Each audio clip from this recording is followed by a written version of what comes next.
Do you know anything about the way the Zulus conducted their warfare? Let me show you something.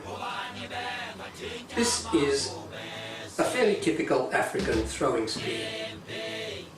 Before Shaka came along, the Zulus, like most of the other tribes in Africa, would have used something like this. What Shaka did was revolutionise armoury by taking from that spear and creating a short, thrusting assegai. Didn't look exactly like that, but close enough. Excellent for close-armed combat. Not so great though when you're at a distance. They got away with it at Isla Rwana, mainly at the expense of the numbers they'd lost. It was probably a significant hindering factor for them at Rorke's Drift, and certainly a major reason why they didn't overcome at Blood River Battle despite their overwhelming numbers. You just couldn't get close enough to the enemy because of the firepower of the Boers and the British. But it certainly allowed them to conquer most of the surrounding land against neighbouring tribes because it gave them the upper hand. Just a little bit of information for you. Now, we get on to the next lecture.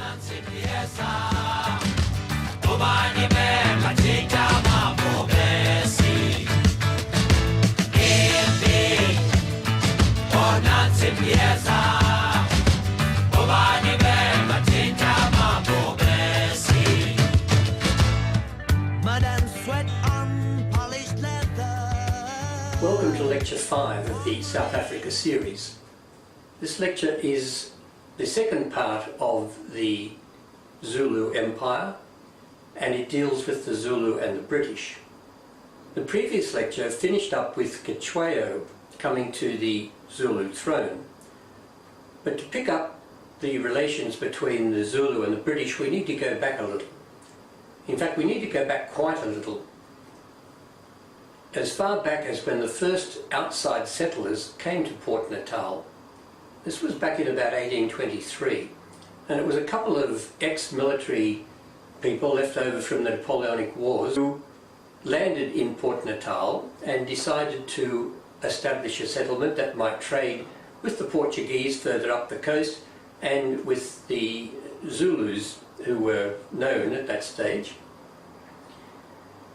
Over the years, a few ships came and went, and a few people came and went.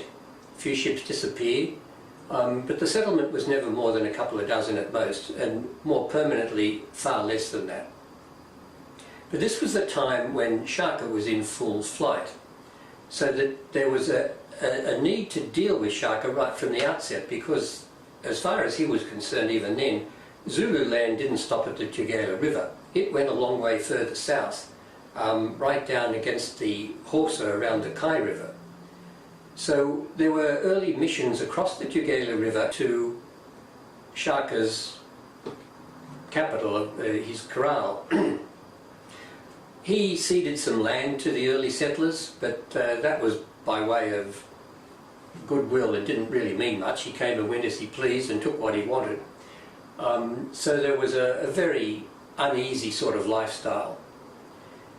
Move on to Shaka's successor in Dingane. By that stage, there was word coming through to Dingane of British incursions into the far south of Zulu territory. There was the pre-Voortrekker visit by Petrus Hughes doing a reconnoitre of the area.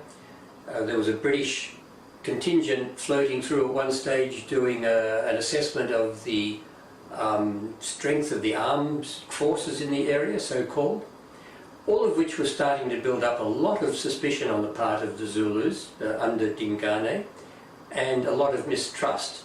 So relations between the settlers and Dingane were not that good.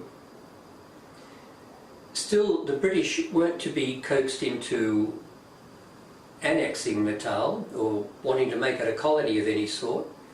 So around this time, the 15 or so permanent settlers, and that's all there were, decided to start to establish a township at Port Natal, which they called Durban, after the governor, probably thinking a little bit of sucking up to the governor might encourage some interest. It later came to be called Durban, but still the British were to be moved. Well, excuse me for that little interruption.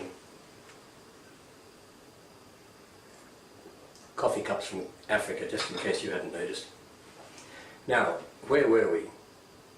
Around about this time, a significant event happened which changed the whole British attitude towards Natal. This, of course, was the arrival of the Voortrekkers over the Drakensberg. Now, we dealt with this in a previous lecture. This was Piet Retief and the other Boer leaders and their hundreds of people. A couple of things followed from that in different timelines. The first was that after the victory of the Boers at Blood River, the few settlers that were in Natal rather got emboldened by this and had a couple of incursions into Zulu territory to pinch a few cattle and wreak a bit of damage. It didn't end well. One of the incursions was pretty much wiped out, and subsequently the Zulus attacked the Natal settlement. The settlers only managed to survive by taking refuge on a ship and on an island. Then, as time moved on, Dingane left, and Mpande and Pretorius negotiated a treaty, and Pretoria set up the Boer Republic of Natalia. So by this time the British were sitting up and taking a lot more notice than they had in the past. Of course, the ultimate British objective, certainly in the views of some anyway, was to have this glorious confederacy of which Britain would be the centrepiece. This wouldn't work if the Boers were allowed to spread their political influence as well as their farming. Around about this time also, because of the peace that followed Mpande's and Pretorius's treaty, a lot of displaced Zulus and other tribes wanted to return to their homelands. However, of course, the Boers had started to farm this land, and this led to a very uncomfortable situation. Now, through a combination of the British and their political motivations against the Boers and their self-appointed colonial power, if you like, of having a moral obligation over the Zulus and other tribes to look after their welfare, they decided to step in. That's when they annexed the Boer Republic of Natalia, and the whole Natal area in effect became under British control. So now the British were in complete control. More British settlers came into the Natal area. A lot of the Boer settlers retreated up beyond the Drakensberg back onto the High Veld, but many of them stayed. In the meantime, as we had learnt in a previous lecture, Mpande gave way to Cetshwayo, who now became the Zulu king. The British continued their role as the overall peacemaking power, if you like, because what happened, there were many border disputes that took place between the Boers that had settled on the northern perimeter of Zululand, or the northwestern perimeter, and the Zulus. The British stepped in and started to act as an arbitrator between the Zulus and the Boers, and they set up a British Border Commission. That deliberated for a long time and eventually decided in favour of the Zulus, insisting that the Boers give up land to the Zulus. Now, an interesting little development took place around this time. Sir Henry Bartels Frere, who was the commissioner in charge of Natal, decided to, you might say, pull a Swifty. I think he did this without British government approval, but it was in keeping with his ambition to quell the Zulus. He conceded that the Border Commission had decided in favour of the Zulus, but he made it a condition of the Zulus regaining their land that they disband their army. And he gave Cetshwayo an ultimatum. Now, this was too much for the Zulus to accept.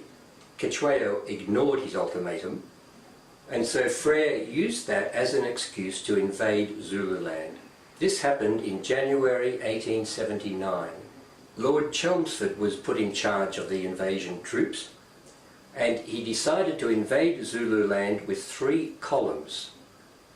Here is a map of Zululand with the Tugela River running along its southern perimeter and the Buffalo River running along its western perimeter, and the Royal Kraal Ulandi encircled. This is where the right column entered Zululand across a drift on the lower Tugela River. This is where the central column entered Zululand across Rorke's Drift. This is where the left column entered from Utrecht into the northwestern part of Zululand. All 3 columns entered Zululand pretty much at the same time, and initially there was no opposition. The centre column encamped a short way from Rorke's Drift in an area known as Isandlwana. They set up camp there on the 22nd of January. Chelmsford took a large part of his troops out to meet up with a reconnoitre party. The bulk of Chelmsford's column was lured eastwards by a diversionary Zulu impi. This left the main Zulu impi to attack the camp at Isandlwana with devastating consequences. Very few of the British escaped alive. You would be somewhat familiar with this event from the movies we have seen and probably some documentaries. There are many of them on YouTube, for example. It certainly was the largest British defeat that had been inflicted on Britain in any colonial situation. It was, of course, also the biggest Zulu victory that they would enjoy in the war. In the battle's aftermath, later on the same day, an unauthorised raid of some 4,000 Zulus attacked the British border camp at Rorke's Drift. After 10 hours of ferocious fighting, the little more than 150 British and colonial troops there managed to successfully defend the Rorke's Drift border post. That event, of course, is a matter of record. Pretty much at the same time as these events were happening, the right column was making its way to the old abandoned missionary station of Eshowa. When they heard about Isandlwana, they tried to return across the Tugela, but had had their supplies cut off and were somewhat trapped. Thus began the siege of Eshowa. The left column had begun to move out to attack Zulus in the area, but through a combination of being overwhelmed by superior forces and hearing about Isandlwana, they retreated. At this stage, Chelmsford had little option but to retreat from Zululand altogether.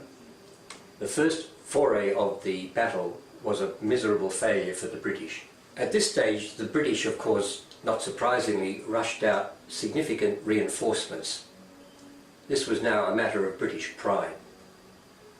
And of course it was a matter of personal pride for Chelmsford, who knew he was to be replaced soon and wanted to have the whole matter cleared up before that happened. Chelmsford gave new orders to his previous left column to move and attack the Zulus at Hulabane. That didn't quite work, and the column was forced to retreat to a fortified area at Kambula. A large Zulu army attacked this fortified position, but were fought off. Now this was significant because the Battle of Kambula significantly weakened and demoralised the Zulu army. Chelmsford later made his second invasion of Zululand once his reinforcements had arrived, and learning a valuable lesson from his first invasion, he managed to dig in every time he stayed over a night. This was what the Boers had suggested he do in the first place, but of course he didn't take any notice of them. Chelmsford took his army on to the ultimate prize, and that was Ulmundi, the capital of the Zulu kingdom. The Battle of Ulmundi took place, the Zulus were defeated, Cetshwayo became a fugitive, was ultimately captured and imprisoned on Robben Island. Now just to end off this lecture, there was a personality in Natal at the time which we haven't touched upon, called Bishop Colenso. He had played a rather significant role in Zulu affairs. There's a town called after him, which we go very close by. He interceded on behalf of Cetshwayo. He got him freed from Robben Island and he returned to Zululand. But of course, the British had won. The Zulu kingdom was no more in terms of the power that it once was. That's lecture 5. Cheers.